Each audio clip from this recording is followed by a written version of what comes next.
Kami dalam surga, sungguh kami berterima kasih Tuhan pada malam hari ini kami boleh belajar satu kebenaran firman Tuhan sehingga pada saat ini kami boleh terus eh, mem- berpegang pada Engkau Tuhan. Bapak, terima kasih buat Musa yang sudah menyampaikan eh, materi yang disampaikan pada malam hari ini Tuhan. Terima kasih, biarlah Engkau boleh memberkati kami pada malam hari ini dan kiranya kami boleh terus menyembah-Mu Tuhan di dalam kebenaran. Dalam nama Tuhan Yesus kami sudah berdoa mengucap syukur. Amin. Amin, terima kasih. Oke, tema kita malam hari ini adalah bisakah mengubah pasangan? Ya, satu tema yang cukup menarik untuk kita coba renungkan sama-sama ya. Mengapa cukup menarik? Ini ada satu ada gambar ya, ini before marriage dan after marriage. Ini ada meme yang memakai kalau before marriage lovebirds, ya kan, indah ya. Atau pacaran after marriage angry birds gitu. Ini tidak tahu apakah ada yang mengalami begini atau enggak ya. Ada beda antara before marriage dan after marriage. Sebelum menikah ya ada kecenderungan bisa menerima pasangan apa adanya. Betul atau betul ya? Waktu pacaran dulu ya. Wah, bisa terima apa adanya ya, meskipun pasangannya sudah ngomong aku ini banyak kekurangan loh, enggak apa-apa, aku terima kamu apa adanya, tapi aku ini cerewet loh, enggak apa-apa ya, tapi aku ini enggak rajin loh, enggak apa-apa, kan begitu ya. Biasanya sebelum marriage itu serba enggak apa-apa, enggak apa-apa, enggak apa-apa ya kan, karena belum dapat. Tapi setelah dapat, setelah menikah, ada kecenderungan untuk ingin mengubah pasangan. Kenapa? Karena ternyata tidak semua yang tentang pasangan yang tadi dikatakan sebelum menikah itu bisa diterima, ternyata benar-benar dapat diterima setelah menikah begitu loh. Ternyata setelah menikah apa yang dikatakan tidak apa-apa begitu ternyata itu mengganggu dan harus diubah nih. Karena kalau tidak diubah ini akan mempengaruhi relasi ke depannya. Nah, hal semacam ini secara umum memang terjadi seperti itu ya.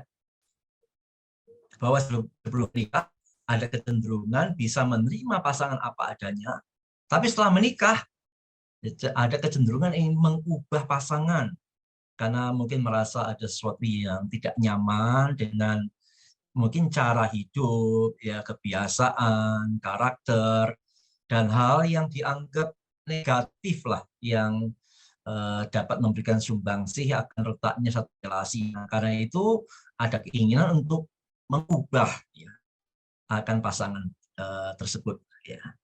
Apakah ini juga menjadi pengalaman rekan-rekan semua? Begitu. Hanya pertanyaannya adalah sekali lagi, bisakah kita mengubah pasangan? Kalau kita mengatakan bisa, pertanyaannya siapa kita bisa mengubah pasangan? Pasangan itu manusia ya, punya segala keunikan, punya hati, dan lain sebagainya. Kalau kita mengubah robot bisa ya kan, robotnya mau dibuat jadi apa, mau ngomong pria atau wanita ya kan, mau geraknya ke kanan atau ke kiri, kita bisa lakukan itu kan sebagai manusia.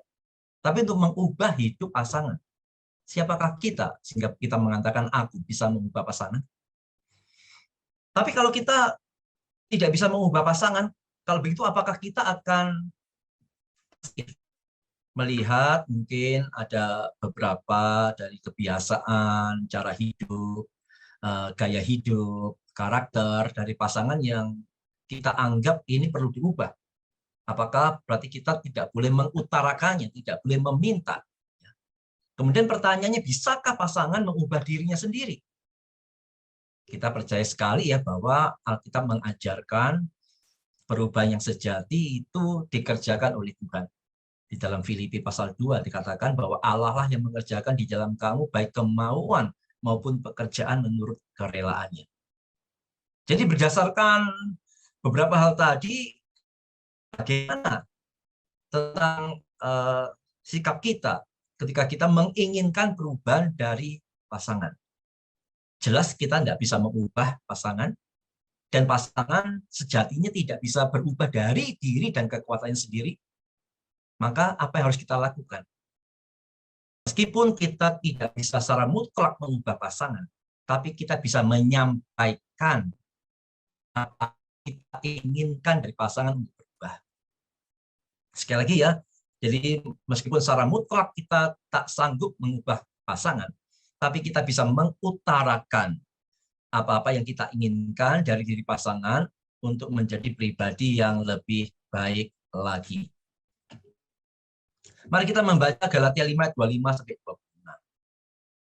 Dan jikalau hidup kita oleh roh, baiklah hidup kita juga dipimpin oleh roh. Dan janganlah kita gila hormat. Janganlah kita saling menantang dan saling mendengki. Ya, kita konsentrasi kalimat yang terakhir. Janganlah kita saling menantang dan saling mendengki. Hal saling menantang dan saling mendengki bisa ada dalam pernikahan, yaitu ketika kita tidak bisa mengontrol diri kita di dalam menyikapi mungkin ada gaya hidup, kebiasaan, atau karakter dari pasangan yang tidak kita sukai, yang kita anggap mengganggu kita. Ketika kita tidak bisa mengkomunikasikannya dengan baik, maka yang akan terjadi adalah kalimat-kalimat yang keluar dari mulut kita terhadap pasangan kita itu bisa kalimat-kalimat yang sifatnya menantang, ya, dan bisa saling mendengki karena mungkin apa yang kita harapkan tanpa komunikasi yang baik, kita inginnya pasangan sudah tahu sendiri dirinya begitu, lalu ternyata kita tidak mendapatkan apa yang kita inginkan, maka kita kemudian menjadi marah, ya kan? Kemudian ada hati yang dengki kepada pasangan, menganggap kamu sengaja tidak mau berubah ya, kamu sengaja mau sakiti aku dan sebagainya. Nah, hal semacam itu tidak perlu terjadi, ya kan? Hal itu tidak perlu terjadi. Karena itu dikatakan dalam kalimat yang pertama, kita mesti hidup oleh roh. Dan kita tahu salah satu dari rasa buah roh itu adalah di mana kita bisa menguasai diri kita, mengontrol diri kita. Itu kata kunci yang penting ya di dalam sebuah pernikahan.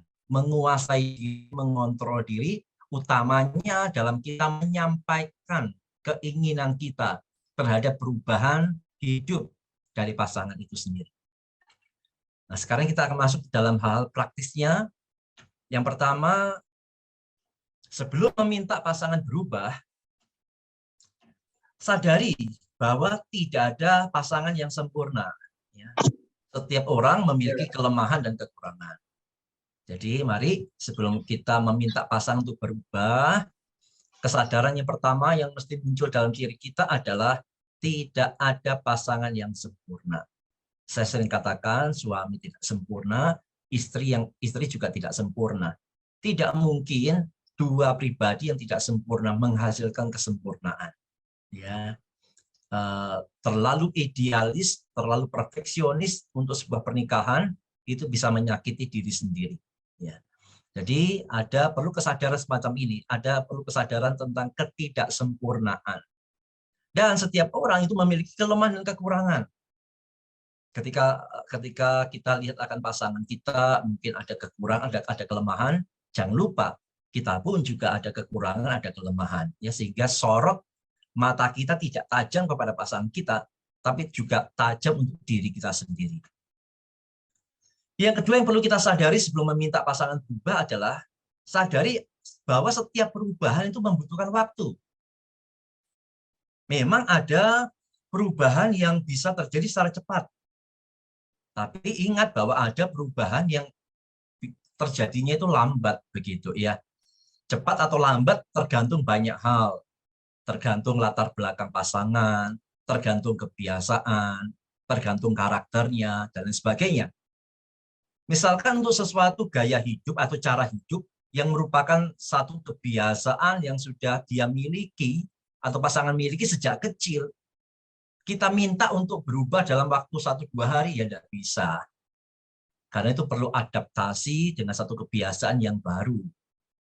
Ya kan? Jadi ada yang cepat, ya mungkin perubahan-perubahan yang cepat bisa terwujud adalah ketika apa yang menjadi kelemahan pasangan bukan menjadi kelemahan yang major atau kelemahan yang mayor, mungkin hanya kelemahan-kelemahan minor saja ya.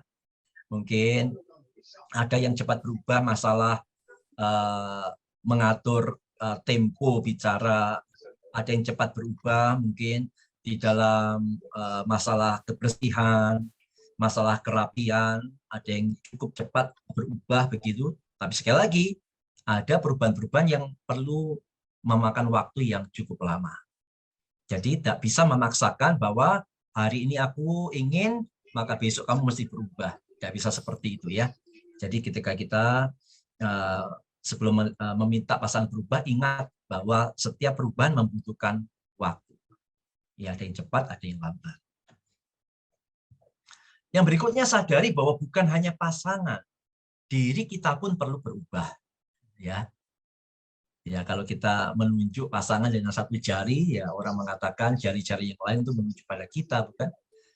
Jadi yuk kita sadari juga bahwa ketika kita menginginkan pasangan berubah, satu sisi kita juga perlu mengingat bahwa bukan hanya pasangan yang berubah, diri kita pun perlu berubah. Jadi bukan hanya menyoroti kelemahannya, kekurangannya, pada yang sama kita juga menyadari bahwa kita ini punya juga kekurangan kelemahan. Seperti yang pernah saya katakan dulu, ketika kita menjumpai kelemahan atau kekurangan atau kesalahan seseorang, kiranya kita boleh mengatakan, kamu memang salah, tapi aku tidak lebih benar dari kamu. Kamu memang kurang, kamu memang punya kelemahan, tapi aku tidak lebih hebat dari kamu. Ya, jadi itu menjadi satu yang fair gitu ya tentang apa yang kita katakan. Betul bahwa pasangan kita punya kekurangan kelemahan, tapi diri kita pun juga demikian. Betul bahwa pasangan kita mungkin perlu berubah dalam beberapa hal, tapi kita sadari kita pun juga perlu berubah. Sehingga dalam hal ini kita tidak hanya menginginkan pasangan berubah, tapi kita pun mesti menginginkan diri kita untuk berubah. Kalau ada yang tanya, siapa dulu yang mesti berubah? Nah, ini ada pertanyaan klasik yang seringkali menimbulkan pertengkaran gitu. Kamu dulu yang berubah ya, kalau kamu tidak berubah, aku tidak mau berubah. Ya, itu tidak bisa ya. Jadi untuk perubahan yang baik, kenapa mesti tunggu-tungguan? Untuk perubahan yang baik, ya harusnya saling berlomba. Bukankah harusnya seperti itu?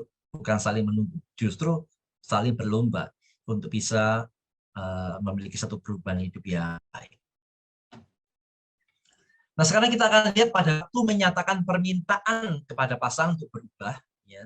Jadi sekali lagi, kita tak sanggup mengubah hidup pasangan, tapi kita bisa menyatakan permintaan kepada pasangan untuk berubah. Nah, ada beberapa hal yang perlu kita perhatikan, saudara. Yang pertama, sampaikanlah permintaan itu. Ya, permintaan untuk berubahnya, apakah cara hidup, gaya hidup, kebiasaan pasangan, itu dalam komunikasi yang sehat. Jadi sampaikan permintaan itu dalam komunikasi yang sehat. Jangan sampaikan itu dalam sindiran, jangan sampaikan itu dalam kemarahan, jangan sampaikan itu di dalam nada-nada yang yang sinis, tidak ya. Tapi sampaikan permintaan yang baik itu di dalam komunikasi yang sehat.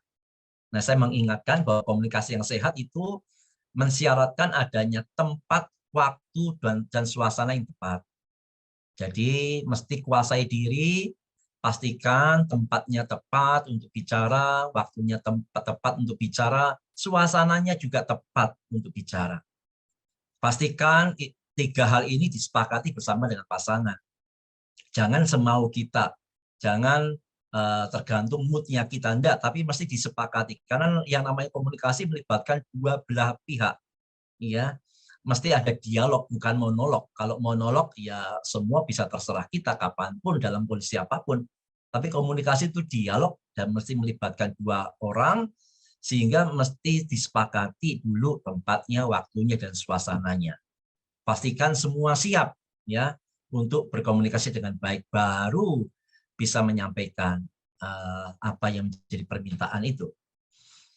Yang kedua, dalam komunikasi yang sehat adalah permintaan itu disampaikan dalam keadaan tenang.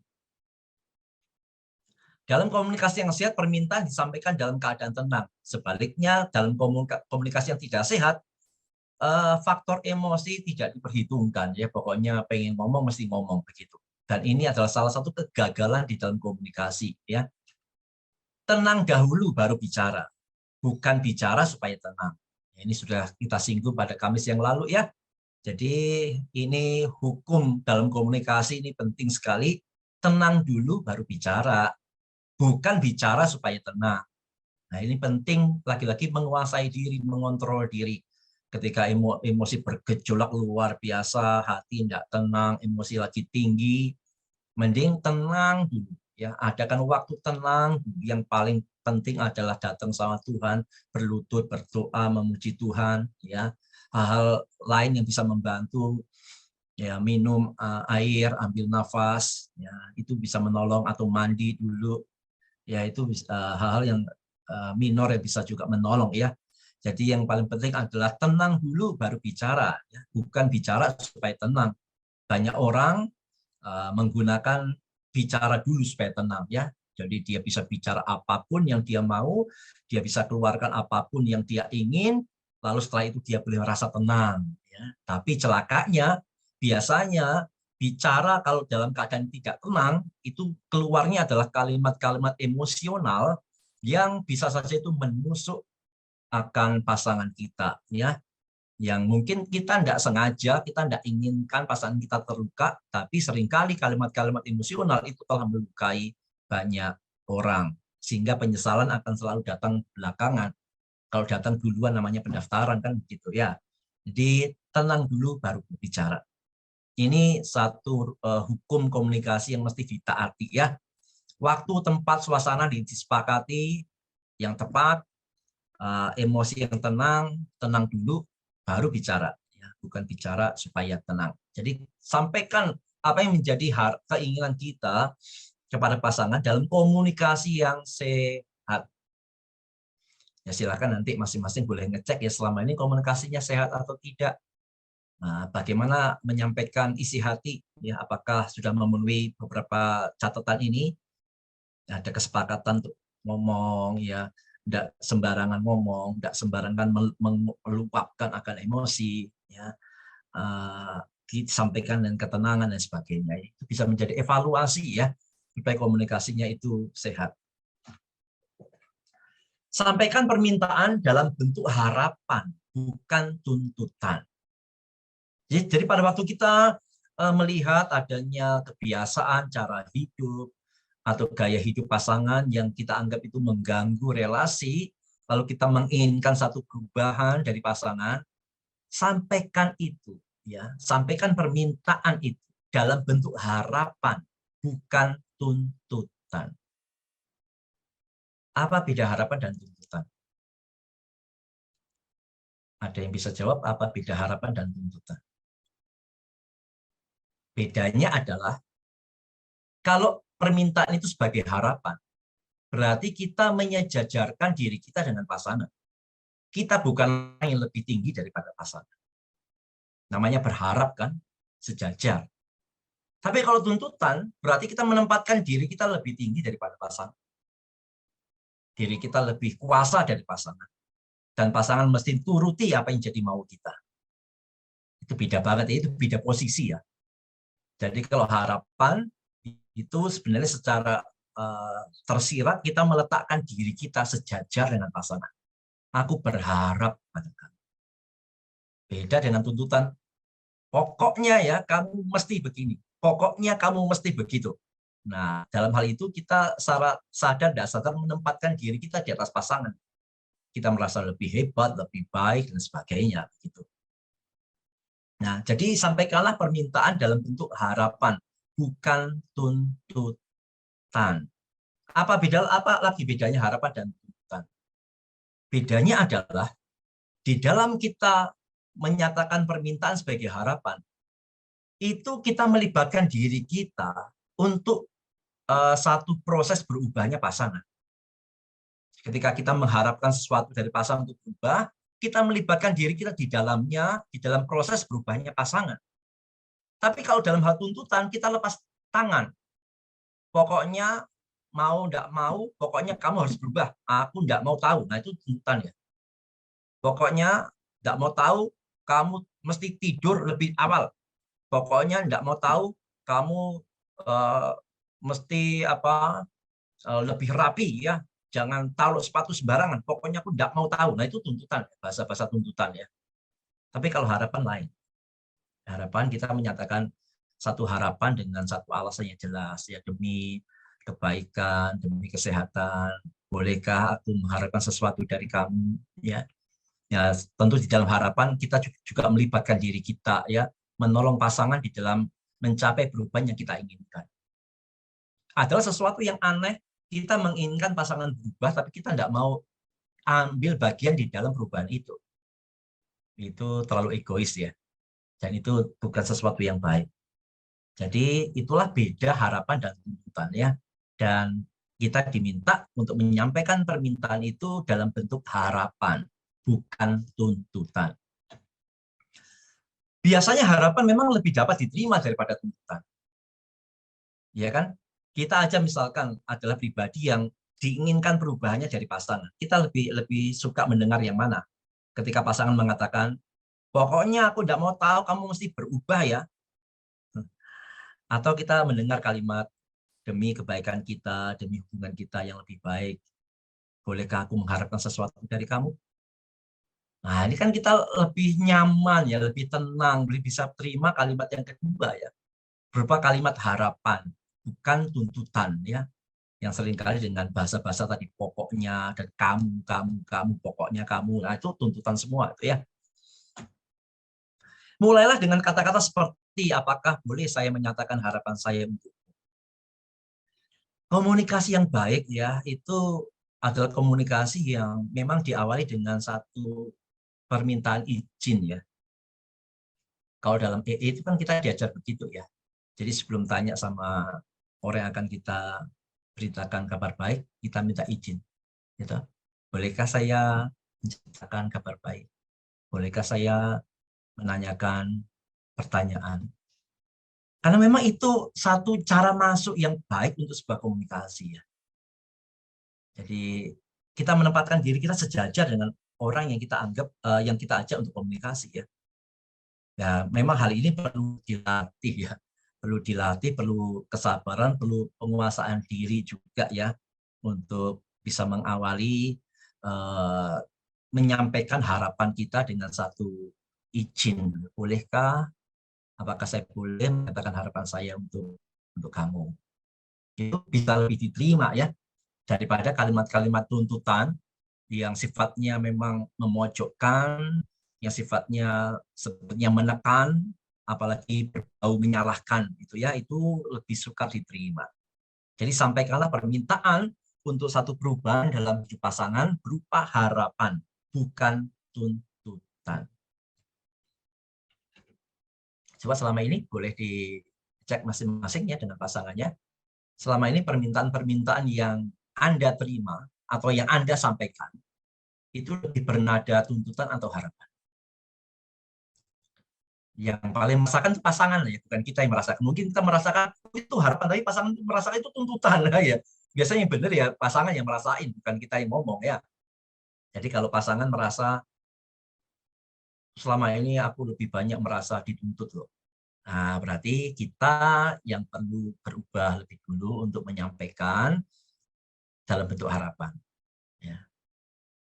Oke ya, nanti ini jadi bahan diskusi ya. Apa yang masing-masing rasakan di dalam menerima permintaan, apakah merasakan itu sebagai harapan atau tuntutan. Ya, apapun jawabannya, kembalikan menjadi koreksi untuk next, belajar menyampaikan permintaan kepada pasangan itu sebagai harapan. Yang berikutnya, saran yang berikutnya, di dalam menyampaikan permintaan untuk berubahnya pasangan, komunikasikanlah harapan dengan nada positif. Ya, komunikasikanlah apa yang kau harapkan untuk pasanganmu dengan nada positif. Hindari omelan dan keluhan. Seringkali yang harus dihindari justru dilakukan ya. Melihat cara hidup pasangan, lihat gaya hidupnya, kok tidak berubah-berubah. Mungkin jorok lah, mungkin seringkali ngomongnya tidak terkontrol lah. Mungkin masalah waktu tidurnya, waktu bangunnya, ya kan? yang dia tuh mengganggu, bukannya dikomunikasi dengan baik, malah ngomel aja ya, ngomel, ngeluh, ya apalagi mulai ngomong nyesel. Tahu gini aku tidak mau sama kamu ya, tahu kamu jorok gini aku tidak mau sama kamu ya, ya kan? Tahu kamu tidurmu ngorok, kalau aku tidak mau sama kamu ya.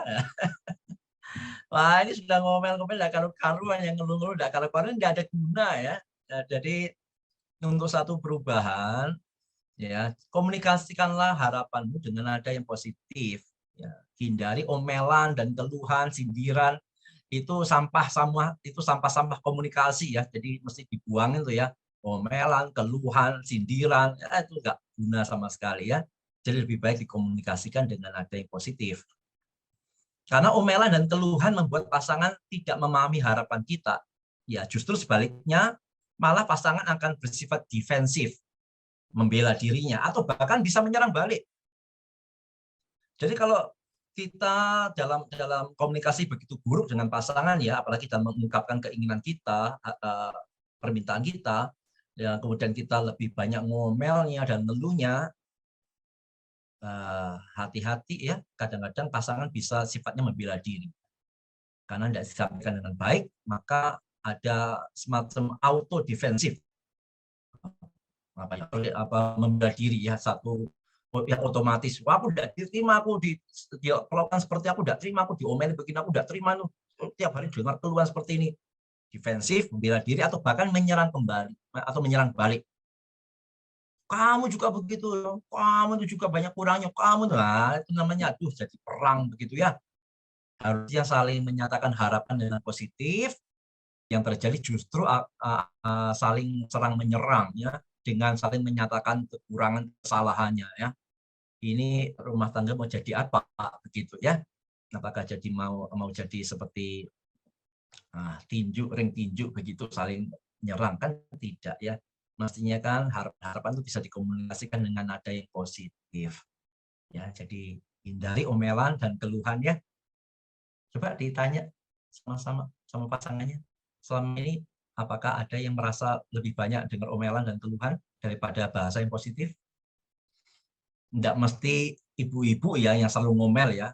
Jangan salah, ada juga bapak-bapak yang lebih cerewet ya, yang ngomel-ngomel ya, karu-karu juga ada. Gitu. Jadi silakan dicek ya, selama ini yang Anda rasakan adalah permintaan dalam nada yang positif atau omelan-omelan dan keluhan-keluhan ya. Waktunya untuk jujur ya. Kalau merasa lebih banyak omelan keluhan daripada komunikasi dengan nada positif, yuk sama-sama berbenah diri ya. Berbenah diri, wujudkan satu komunikasi yang baik di dalam menjalin relasi dengan pasangan. Yang berikutnya, buatlah pasangan tahu bahwa kesalahannya telah menyakiti Anda secara personal. Ini juga pernah saya singgung waktu yang lalu ya. Jadi dalam menyampaikan keinginan harapan, apalagi mungkin berkenaan dengan kesalahan pasangan atau cara hidup, gaya hidup, kebiasaan pasangan yang mungkin tidak menyenangkan kita, ya penting untuk memberitahu pasangan bahwa kesalahannya atau cara hidupnya yang seperti itu telah menyakiti Anda secara personal.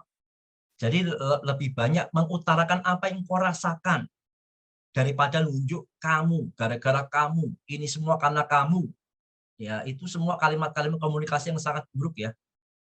Yang sifatnya langsung menyerang, yang sifatnya langsung menunjuk orang, yang sifatnya langsung langsung secara ofensif begitu, itu komunikasi yang buruk.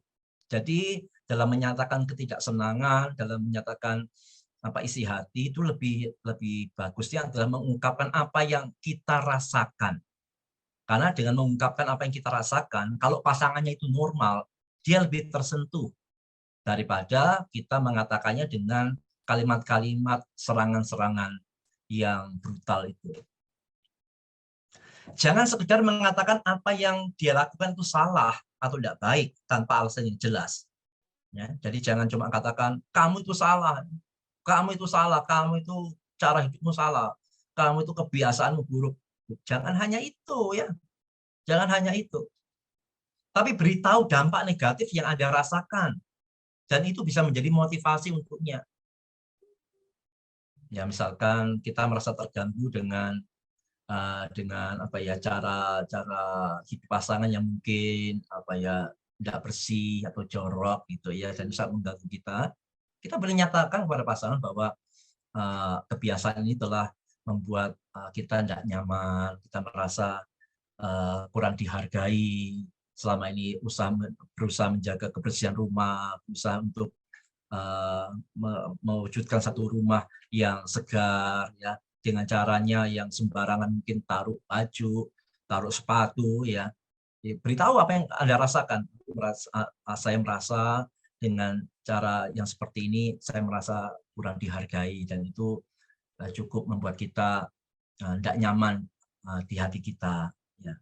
Nah, itu dengan nada yang seperti itu, dengan menyampaikan perasaan, ya dengan intonasi yang baik, ya tentu pasangan lebih lebih mudah mendengar daripada cuma sekedar mengatakan, kamu tuh salah ya, kamu tuh gak pernah belajar ya, kamu tuh gak pernah rapi ya, kamu tuh gak pernah bersih ya. Itu kalimat-kalimat ya tidak baik ya. Jadi lebih kepada nyatakan apa yang kau rasakan ya.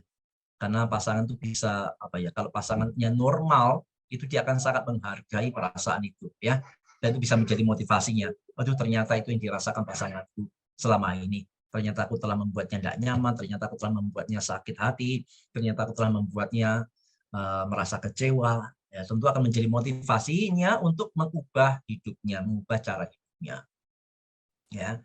Jadi sekali lagi ya, ubah pola penyampaiannya, bukan kalimat-kalimat yang menyerang ya, kamu dan kamu, tapi lebih pada kita menyatakan apa yang kita rasakan ya, dengan cara hidupnya seperti itu, dengan mungkin bagaimana dia mengeluarkan kalimat-kalimat yang keras, yang pedas, itu telah membuat kita tersakiti. Nah, kita sampaikan itu dengan kalimat-kalimat yang seperti itu, aku merasa tersakiti loh. Ya, bolehkah aku berharap uh, tidak terjadi yang seperti ini? Ya, lebih kepada menyampaikan apa yang kita rasakan ya. Yang berikutnya, katakanlah kepadanya seandainya dia tidak mau mengubah sikapnya, Anda akan merasa sangat sendirian dan terbebani dalam hubungan ini, dalam masih konteks menyatakan perasaan tadi ya. Ya, ketika mungkin pasangan kita ini agak bandel begitu ya, ya sampaikanlah bahwa kalau dia tidak ada niat atau kesungguhan untuk memiliki kerinduan mengubah sikapnya, ya kita nyatakan bahwa kita merasa sendirian dalam hubungan ini gitu. Jadi mengutarakan perasaan itu sesuatu yang perlu dilatih juga ya. Daripada menuntut pasangan, lebih baik undang simpati darinya dan buatlah dia memahami dari sudut pandang Anda. Ya, tadi ya, dengan cara tadi mengungkapkan perasaan, mengungkapkan apa yang kita rasakan. Yang berikutnya, di dalam menyampaikan permintaan atau harapan untuk berubahnya pasangan, jangan mengajukan permintaan dalam waktu yang berdekatan. Kita mungkin ada list ya, ada catatan tentang apa yang kita ingin harapkan dari pasangan untuk berubah. Ya. Mungkin masalah karakter, cara hidup, ya, dan lain sebagainya. Kita mungkin ada beberapa item, itu jangan langsung diberikan semuanya, atau juga jangan terlalu berdekatan ya. Satunya belum selesai sudah kita mengharapkan lagi, belum berusaha untuk dilakukan masih mengharapkan lagi. Wah, lama-lama dia akan tutup telinga. Aduh, ternyata aku ini begitu buruk ya ya. Jadi rasanya kok begitu banyak sifat jelekku ini ya. Jadi dia akan justru tidak akan bersemangat ya. Jadi sampaikanlah dalam waktu yang tidak berdekatan ya. Nah, tentu lihatlah situasi dan kondisinya juga ya. Jangan membombardir pasangan juga dengan sederetan permintaan-permintaan yang bisa justru membuat pasangan lelah gitu. Yang berikutnya, janganlah membandingkan kebiasaan hidup keluarga pasangan dengan kebiasaan hidup keluarga Anda. Ini tolong dihindari ya. Bisa saja kita menganggap bahwa keluarga kita memiliki kebiasaan hidup yang lebih sehat, yang lebih baik daripada keluarga pasangan. Bisa jadi mungkin iya, tapi tolong jangan dibandingkan dengan kebiasaan hidup keluarga pasangan yang mungkin kita anggap kurang rapi, kurang bersih, kurang sehat itu. Jangan ya. Ya. jangan menyerang jangan menyerang bagian itu, jangan ya, jangan. Mengapa? Karena perbandingan seperti itu berpotensi membuatnya merasa bahwa Anda sedang merendahkan keluarganya. Ya.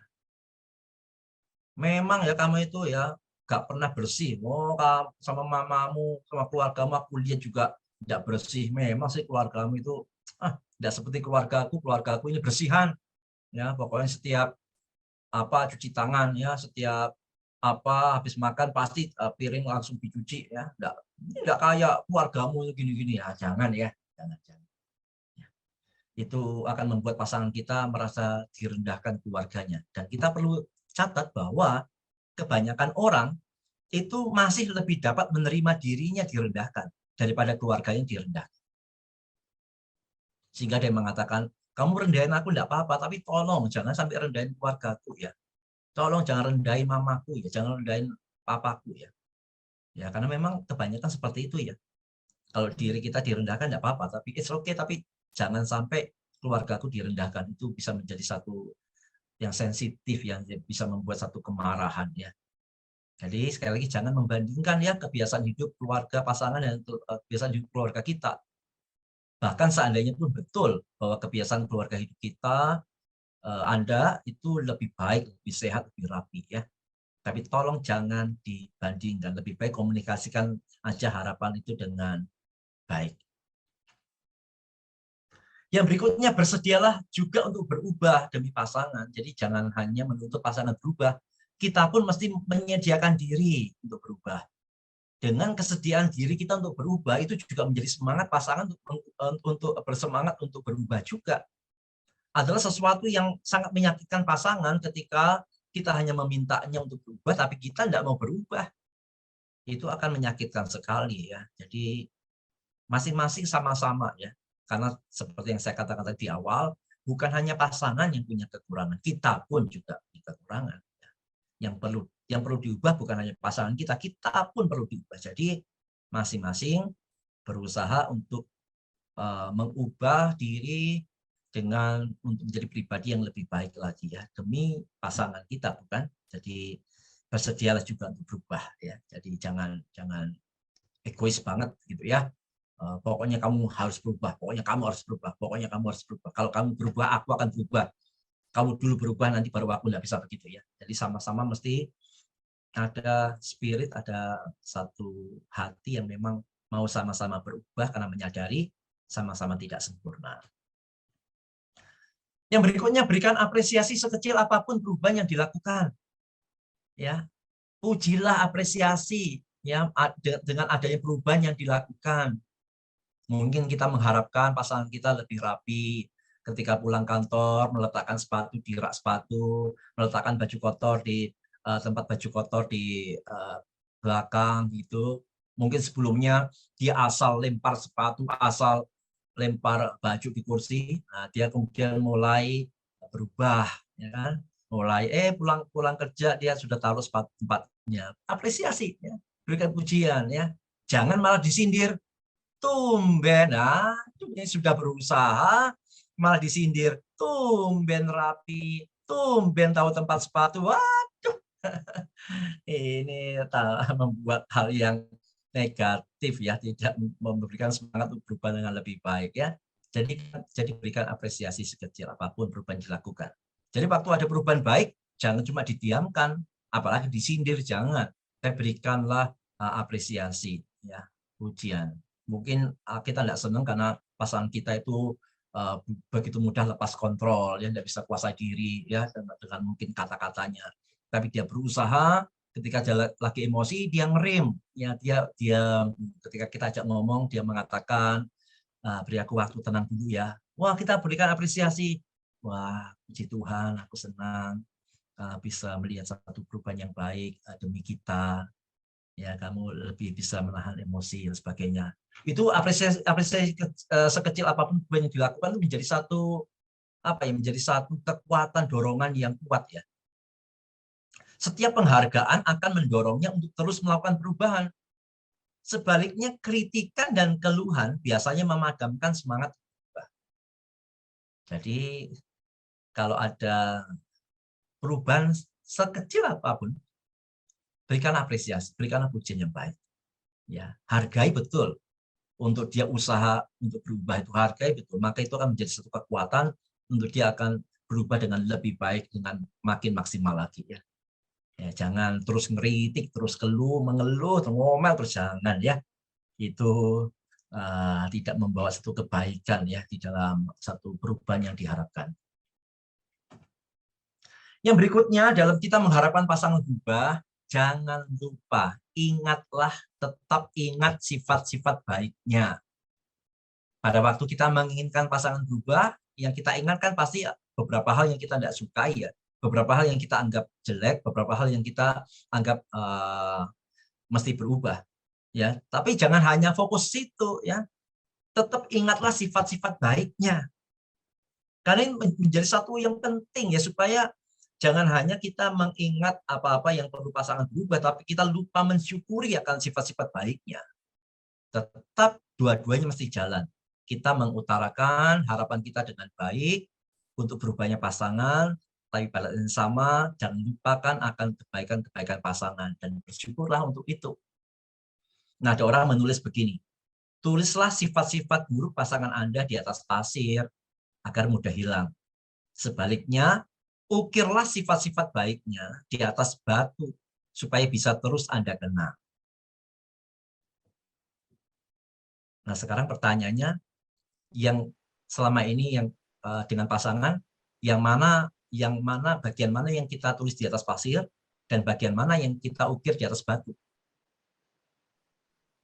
Celaka sekali kalau hal-hal baik dari pasangan kita tulisnya di atas pasir yang mudah ditiupkan angin, hilang. Tapi untuk sifat-sifat jelek, ya sifat-sifat buruk, kita ukir di atas batu, ya. sehingga kita menjadi frustasi, ya kan? Kita menjadi kehilangan ucapan syukur untuk pasangan kita, begitu. Karena yang kita ingat ya jelek terus. Jangan ya.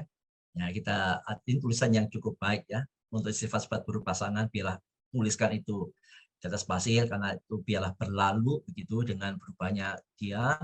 Tapi untuk kebaikannya seperti ukirlah itu di atas batu ya, supaya terus Anda kenang, Anda ingat.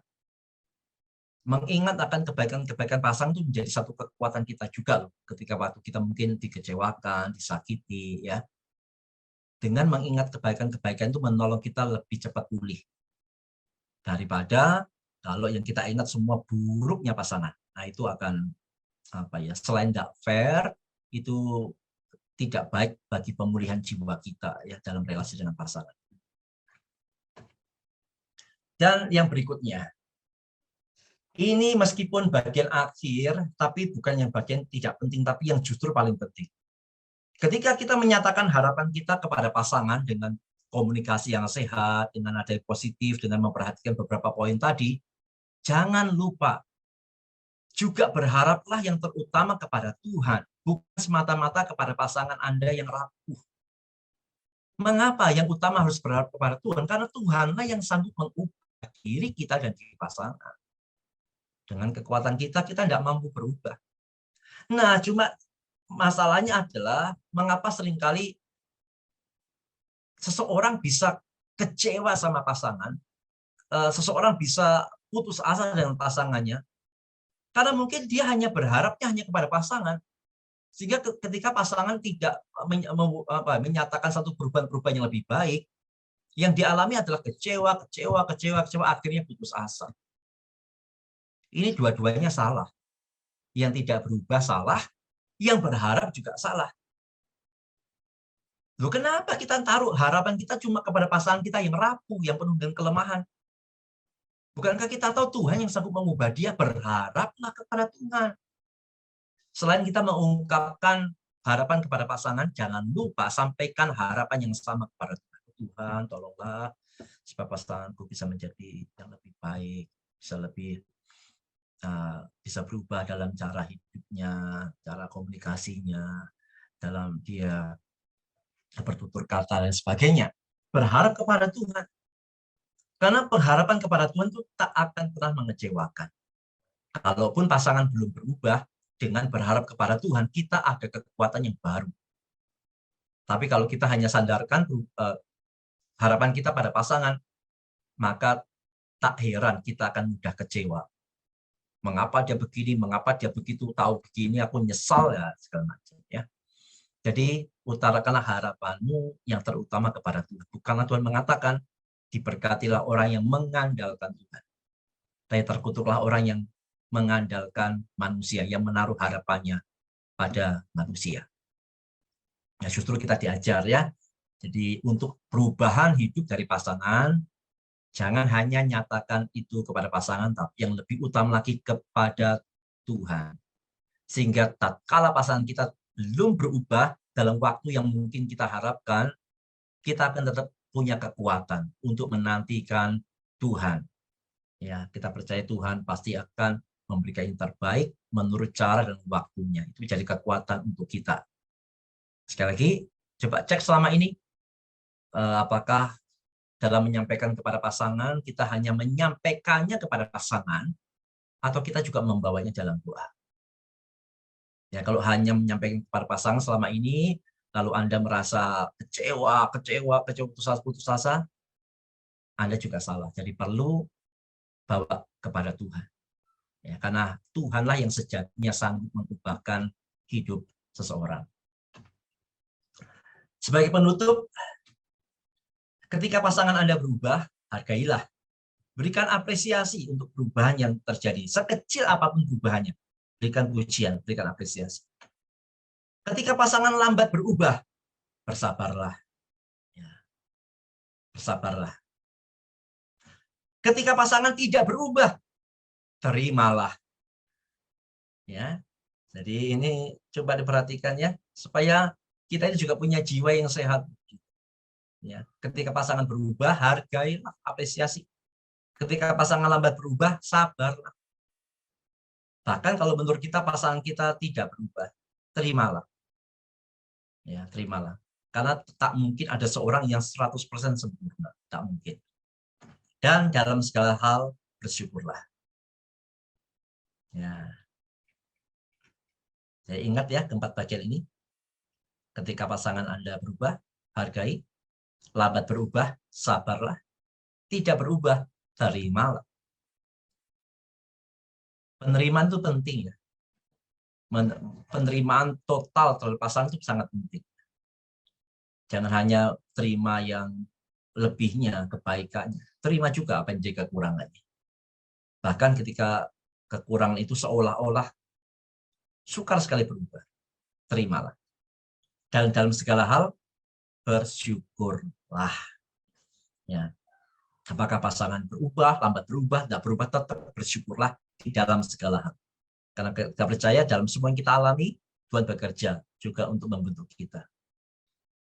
Ketika pasangan kita belum berubah sesuai yang kita harapkan, perlu ingat bahwa mungkin waktu itulah yang paling tepat untuk kita berubah. Sekali lagi ya, ketika kita merasa pasangan kita belum berubah, ingatlah, mungkin sekali itu adalah waktu yang paling tepat untuk kita berubah. Karena bisa jadi ketika Tuhan belum mengubah situasi, Tuhan sedang mengubah hidup kita. Karena itu tetap bersyukurlah ya. Oke, saya berhenti di sini. Dalam tema ini, silakan kalau ada yang mau sharing, mau cerita-cerita, mau bertanya, silakan kalau ada.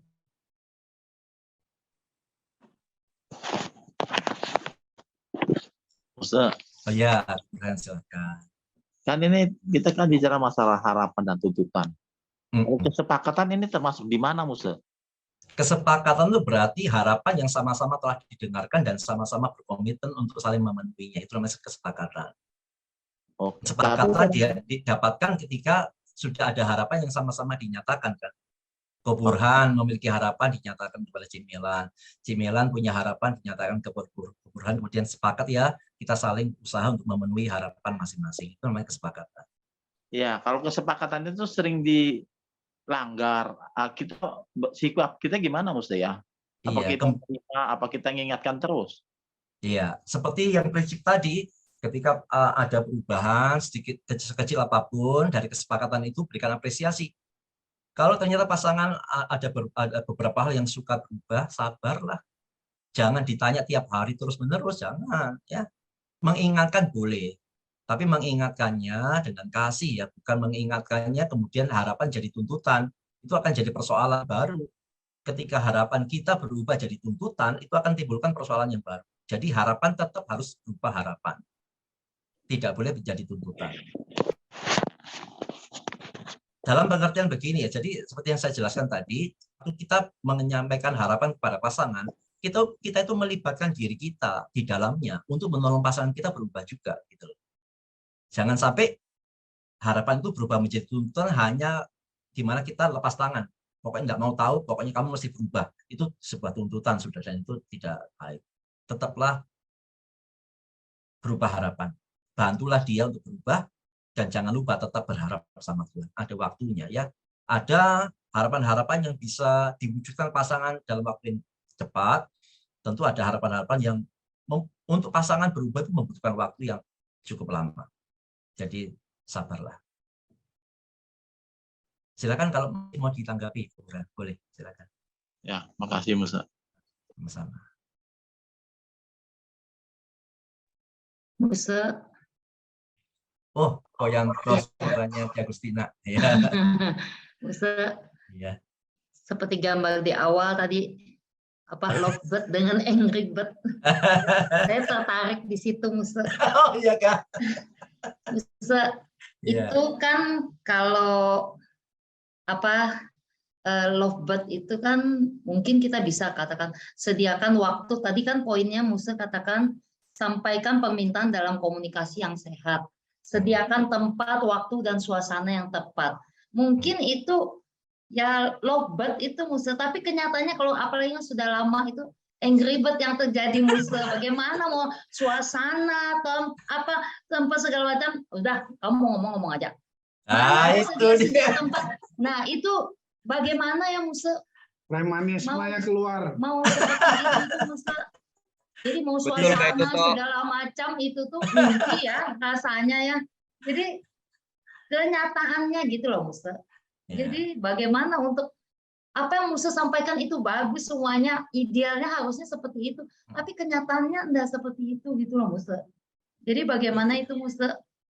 Iya, jadi kita memang harus mengubah kenyataan itu, mengubah kebiasaan kita. Penguasaan diri menjadi satu kunci utama dalam komunikasi ya. Jadi kalau kita memang mau komunikasi sehat, tidak, kita mesti memenuhi prasyarat itu. Waktu, tempat, suasana yang disepakati dengan pasangan.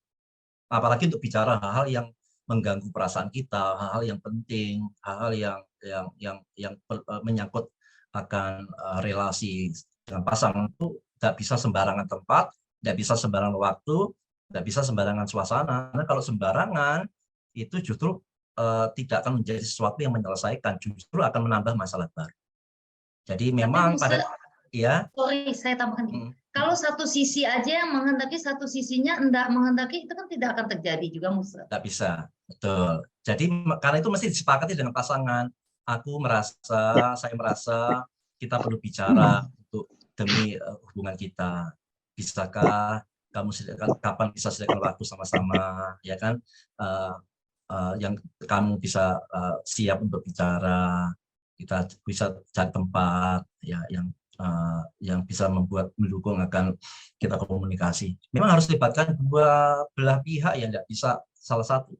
Kalau satu mau bicara, satu tidak mau bicara, itu masalah. Dan itu tidak boleh terjadi. Kalau satu mau bicara, satu minta waktu tenang untuk bicara masih oke ya. Aku rasa kita perlu bicara. Tapi mungkin pasangan kita mengatakan kayaknya belum dulu ya, perlu waktu tenang. It's okay, kasih waktu dulu. Sampai sepakati kapan bisa sama-sama ketemu bicara dengan baik. Gitu. Tapi kalau sampai sampai lama dia tidak mau, itu berarti ini sudah ada masalah yang serius komunikasi. Kemarin kan saya sudah ingatkan bahwa satu ciri komunikasi yang bermasalah adalah satu atau kedua-duanya sudah malas dengar, atau satu atau kedua-duanya malas ngomong. Itu sudah masalah yang cukup serius dalam komunikasi. Jadi harusnya ya tadi ya, ciptakan kesepakatan. Ya, kalau itu tidak terjadi, ya kalau pasangan kita masih perlu waktu, berikan keluasan waktu. Jangan memaksakan diri juga ya. Kita maunya hari ini, kita mau jamnya ini, jamnya ini. Kita mungkin siap, tapi siap dengan emosi itu bukan satu kesiapan yang baik. ya kan? Jadi lebih baik adalah tadi tenang dulu baru bicara, bukan bicara supaya tenang. Itu juga rumus komunikasi juga. Jadi mesti disepakati ya, meskipun mungkin kita memiliki kebiasaan gitu ya, pokoknya asal nggak senang langsung ceplok ada. Kita mesti mengubah habit itu. Dengan apa? Tadi penguasaan diri, kontrol diri itu penting sekali. Kontrol diri, penguasaan diri penting sekali untuk sebuah komunikasi yang baik. Sulit mungkin bagi beberapa orang yang memang punya kebiasaan seperti itu, mungkin sulit, tapi tetap bisa. Karena itu penting saling mengingatkan ya. Disepakati aja dengan pasangan. Lain kali kalau kita ada masalah di mana kita perlu bicara, kita sepakati dulu ya. Aku atau kamu tidak boleh langsung mengumbar kata-kata, mengumbar tuduhan-tuduhan atau mengumbar isi hatinya ya. Tapi kita perlu sepakati dulu untuk kita bersama-sama. Ya, itu jadi kesepakatan. Jadi misalkan satu ada persoalan atau apa, ketika sudah mulai dador-dador, ya selalu mengingatkan, ingat kesepakatan kita ya. Kita mesti sepakati dulu, kita mesti duduk berdua dengan baik. Tidak bisa begini. Ya, jadi mesti saling mengingatkan ya, saling mengingatkan. Kalau dulu itu kita pernah undang Pak siapa itu ada kartu merah, kartu kuning gitu ya. Jadi mungkin ketika pasangan sudah melanggar kesepakatan, kita kasih kartu merah, stop dulu, ini melanggar kesepakatan kita, ya tahan diri kan begitu. Jadi kalau untuk satu yang lebih baik mesti diusahakan ya. Memang tidak mudah untuk beberapa yang memiliki kebiasaan yang sukar kuasai diri, itu akan jadi satu pergumulan tersendiri, tapi pasti akan ditolong oleh Tuhan dengan adanya pasangan yang boleh mengingatkan. Ya. Jadi tetap kembali ke prinsip komunikasinya, tidak bisa dilanggar itu ya. Ustaz, Ya. kalau kita dalam keluarga yang keras, masih muda, ya pasti ributnya. Egonya udah pasti maunya kita. Tapi bukan hanya yang muda, yang tua juga egonya juga kuat. Nah, akhirnya poin yang ketiga, yang terakhir itu, kalau dia nggak berubah, terimalah. Itu kalimat yang sulit, ya kan? Sulit diterima, tetapi harus kita lakukan. Bukan karena harus. Nah, seringkali kita melihat kebahagiaan itu kan untuk kita. Kita selalu berpikir kebahagiaan untuk kita, tapi sebenarnya kebahagiaan itu bukan itu tujuannya, tapi kemuliaan Tuhan di dalam keluarga kita. Nah, seringkali ini yang kita lupakan, sehingga itu yang menjadi kekuatan kita yang terus-menerus mau kebahagiaan kita. Tapi kita lupa bahwa di atas kebahagiaan kita adalah kemuliaan Tuhan. Nah, tatkala kita disadarkan bahwa Tuhan sudah menderita, sudah mengampuni kita, dan itu juga menolong kita untuk berpikir dengan cara yang Tuhan kehendakin, maka itu akan membuat kita bisa saling menerima satu dengan yang lain. Nah, itu yang saya lihat nggak gampang. Kalau kita nggak menemukan itu, kita akan terus dipancing dengan ego kita, keinginan kita. Tapi kalau kita mengerti bahwa kemuliaan Tuhan, karena Tuhan lebih dulu sudah mengasihi kita, Dia sudah bayar yang harusnya kita menderita, tapi kita sudah diselamatkan. Dan itu juga yang mendorong kita. Injil itu yang mengubah kita. Nah, saya pikir ini yang menjadi kekuatan kita untuk bisa menerima. Menerima nggak gampang. Gimana kita mau terima? Katanya Musa. Waktu disakitin aja kan kita komunikasi loh. Ini loh, kamu sudah menyakitin aku. Oh, terus-menerus sakitin aku. Terimalah, terimalah. Akhirnya muntah darah kan. istilahnya. Tapi tatkala kita mengerti bahwa perubahan itu adalah dari Tuhan, bukan kita. Dan kita juga adalah orang yang harusnya berubah di hadapan Tuhan. Ya, kita saling menerima satu dengan yang lain keberadaan itu. Memang nggak gampang, tapi itu yang kita pelajari. Ya, karena kasih Tuhan itu yang mengubah kita. Ya mungkin itu yang pernah terjadi di dalam rumah tangga. Dan ya selalu ya kita berbicara, ya karena kita keras, ya sudah kita bicara yang bisa. Nah, ya bersyukurlah dengan bertambahnya usia mungkin lebih gampang berbicara, lebih gampang. Kalaupun apa, stop dulu kan kalau lagi emosi, ya kan bisa diterusin. Saya pikir juga itu bagi rekan-rekan juga akan tatkala mengalami, ingatlah bahwa kebahagiaan kita bukan tujuan, tapi tujuan teratas adalah kita memuliakan Tuhan melalui hidup kita, keluarga kita. Itu. Oke.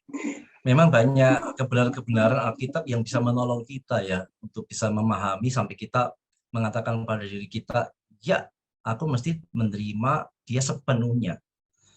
Yesus pernah mengajarkan bahwa apa yang kita ingin orang lain perlukan pada kita, melakukan itu kepada mereka dulu. Dan menyadari kita tidak sempurna. Bukankah dalam ketidaksempurnaan kita ingin diterima sepenuhnya, bukan? Oleh pasangan kita. Kita aja pengen diterima sepenuhnya oleh pasangan kita, karena itu kita mesti menerima pasangan kita juga sepenuhnya. Justru ada sesuatu yang tidak masuk akal ya kalau kita tidak bisa menerima sepenuhnya ya. Karena ya tadi, tidak ada pasangan yang sempurna, tidak ada. Sebaik-baiknya pasti ada kelemahan, sebaik-baiknya pasti ada kekurangan. Kalau kita cuma mau terima yang baiknya, nggak mau terima yang kurangnya, kayaknya kita bukan manusia deh gitu ya. Kita menganggap pasangan kita harus seperti malaikat. Oh siapa kalau malaikat, kita aja kita juga masih banyak kekurangan. Dan banyak kebenaran yang lain tadi poin itu saya sebutkan tentang paradigma kita tentang tujuan hidup ya. Bukan apa yang menjadi bahagia kita, senangnya kita, tapi bagaimana Tuhan dimuliakan dalam relasi kita dengan pasangan kita dan sebagainya. Ada banyak hal yang tentunya bisa menolong kita. Ya tentu Injil menjadi sesuatu yang penting ya di sana. Bukankah Tuhan sudah terima kita dengan segala kekurangan kita? Kenapa kita tidak bisa terima pasangan kita? Kan begitu juga. Iya, karena kalau kita berpikir kebahagiaan kita, maka letaknya kebenaran itu ya kebenaran yang kita pikirkan, itu yang kebahagiaan kita. Tapi tatkala kita sadar, seperti Musa bilang, kita aja yang nggak sempurna sudah diterima sepenuhnya oleh Tuhan. Bahkan dikasih, bahkan demi kita, dia rela mati bagi kita. Nah, kita belajar kasih itu yang mengampuni, ya kan? Bisa menerima apa adanya, ya belajar kasih Tuhan itu. Saya pikir ini sesuatu yang luar biasa. Iya, thank you kok. Oke, apakah ada rekan lain yang mau sharing, memperdalam, silakan. Mau nanya, Oh silakan. Ini suara ini ya. Ya. Oh iya. Itu di 1 Korintus pasal 7 ayat 5. Saya bacakan ya. Janganlah kamu saling menjauhi, kecuali dengan persetujuan bersama untuk sementara waktu, supaya kamu mendapat kesempatan untuk berdoa. Sesudah itu hendaklah kamu kembali hidup bersama-sama, supaya iblis jangan menggodai kamu, karena kamu tidak tahan bertarak. Nah, itu judul perikopnya tentang perkawinan. Ini dalam konteks apa ya, Musa ya? Di ayat 5 ini. Itu ya, terima kasih. Waktu itu Paulus ngomong begitu karena ada kelompok orang tertentu di Korintus yang menganggap bahwa seks itu jahat. Hubungan seks dalam pernikahan itu sesuatu yang sifatnya duniawi. Nah, justru Paulus ngomong enggak.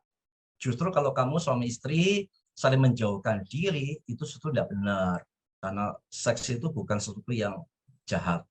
Jadi justru Paulus ngomong jangan sampai tidak melakukan hilangnya kehidupan seksualitas yang sehat itu jangan sampai tidak ada gitu. Karena Paulus sudah ngomong banyak orang itu tidak tahan bertarak. Artinya tidak siapa sih yang bisa menahan kalau ada kebutuhan seksualitas seperti itu. Karena itu dinasihatkan tetap harus saling layan di dalam hal seksualitas. Karena hal itu bukan sesuatu yang jahat seperti yang diajarkan oleh beberapa kelompok orang di Korintus yang menganggap bahwa hubungan seksualitas itu sifatnya hanya tubuh saja, tidak ada kaitan dengan rohani, sehingga itu harus dihindari. Maka Paulus mengatakan itu juga. Doa pasti penting, doa, tapi tetap seksualitas dalam keluarga, dalam pernikahan itu sesuatu yang penting. Memang bukan segala-galanya, tapi itu penting. Ya, jadi ini menjadi catatan juga ya bagi pasangan-pasangan Kristen ya tentang seksualitas. Ya kita belum ada tema itu sih ya. Jelas itu aja ya. Iya, makasih Musa. Sama-sama.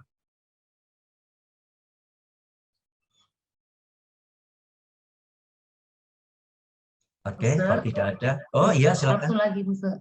Iya. Banyak pasangan terutama istri ya Musa yang merasa seperti sendirian. Seperti tadi ada Musa sampaikan kan poinnya. Istri jadi merasa seperti sendirian karena suami mungkin yang begini begitu, menasehati seperti itu tuh bagaimana ya Musa? Sabarlah, terimalah kah seperti itu kan Musa?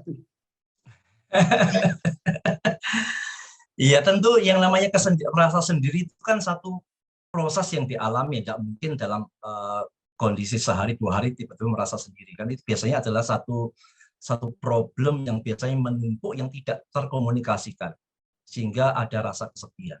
Dan itu saya yakin itu bukan hanya istri, suami-suami juga ada yang merasakan seperti itu. Jadi bagaimana mengatasinya? Ya kembali lagi dengan berkomunikasi. Berarti ada sesuatu yang hilang di sana kalau sampai ada rasa kesepian itu, kan begitu. Nah, bagaimana bisa mengatasinya? Berkomunikasi lah. Ngomong, kalau tidak ngomong kadang-kadang kan ya orang tidak ngerti dengan jelas apa yang kita inginkan. Orang tidak ngerti jelas apa yang kita rasakan. Jadi mulai buka pintu komunikasi, karena saya sangat yakin bahwa merasa kesepian, merasa sendiri itu salah satu faktor yang memberikan sumbangsi adalah pasti komunikasinya buruk sekali. Sehingga seseorang bisa merasa kesepian.